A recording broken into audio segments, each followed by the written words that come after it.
Thank you for joining me again for this segment of Live by Design with Grace Kariuki. Welcome to our YouTube channel. It is a joy to host you and to be able to share valuable information to you. Subscribe, share with your friends, and leave comments so that we can know how we can improve and the things that you like about the channel and the topics that we talk about. And so at this point, I think one of the biggest challenge that we have is that social media has come and now people are getting to know that their spouses are cheating much more than before. I want to just share 3 things that I think could help somebody watching us today. Now, in my experience, there are 3 categories of cheaters. Number 1, there is the person who cheats because they are just addicted to sex. They are addicted to flirting. They are addicted to getting attention. They are addicted to pornography, and they are also addicted to masturbation. So you need to figure out, if you're the one who is cheating, you need to figure out whether you are in that category. If it is your spouse, you need to find out whether that is the category they are in. Category number 2 is the person who has never really grown up. This person is addicted to that first feeling, that first adventure of pursuing somebody for a relationship. They love the romance, they love the chasing, they love being able to just have that dream of being in love with someone. And so they move from one person to the other. They get caught, and then a few days later, or a few months later, weeks later, then you find that they are flirting with somebody else, that they are pursuing someone else. So find out from yourself, if you get a high from the adventure, we would say it's almost like the primitive way that animals are, the predator and the person who is being pursued. The predator is the cheater, the prey is the person who's being pursued. And you can imagine now how much havoc that can cause, not only to the person who is chasing, because that person then is going to create havoc in his own family, but also to the person who's being chased, because they may be lied to. They may be given promises that will never come to be. The other category of cheaters is the spouse who gets mad with their spouse. And so they decide to go and look for comfort from another person, maybe to punish their spouse, or maybe just to find a place where they can be able to feel good. Usually this third category, these are people who are,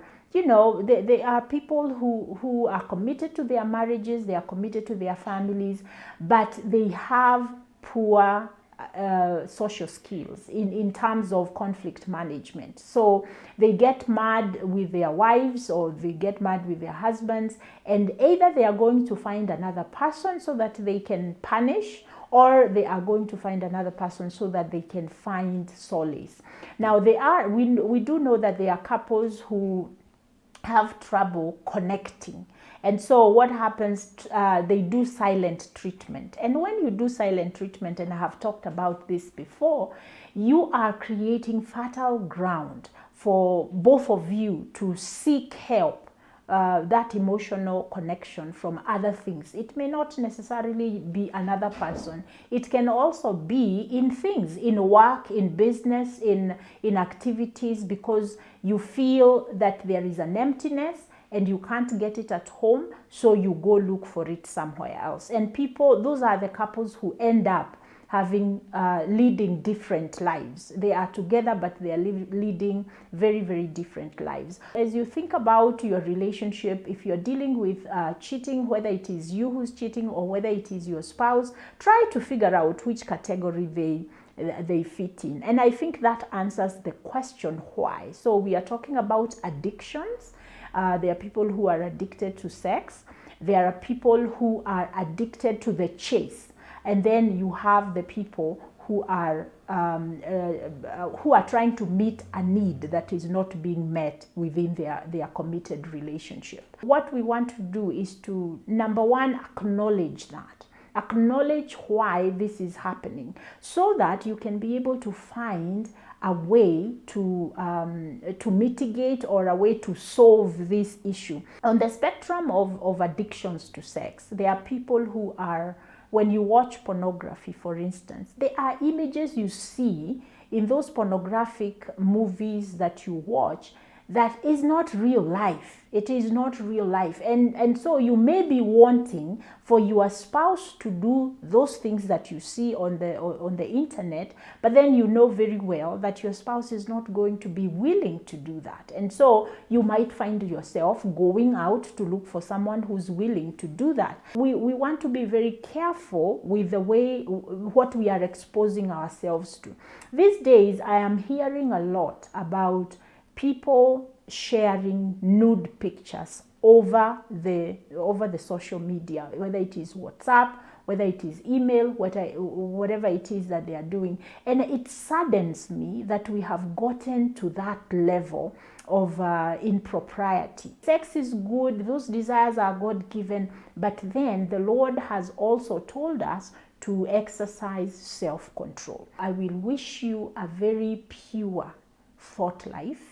If you are married or you're in a committed relationship, that you will constantly redirect your mind to think about your spouse other than other people. And if you are having trouble controlling those natural sexual desires, please reach out to me and I will be glad to walk with you and help you to try and control those emotions so that you can live the kind of life that you desire and that you can have a marriage that honors God but also satisfies you and your spouse. Subscribe to our channel, tell your friends about it. If there is anything that has been of value to you, leave a comment, or if you have a question, we will be glad. And our phone number is there. Call us and we will be glad to meet with you and reach out to you.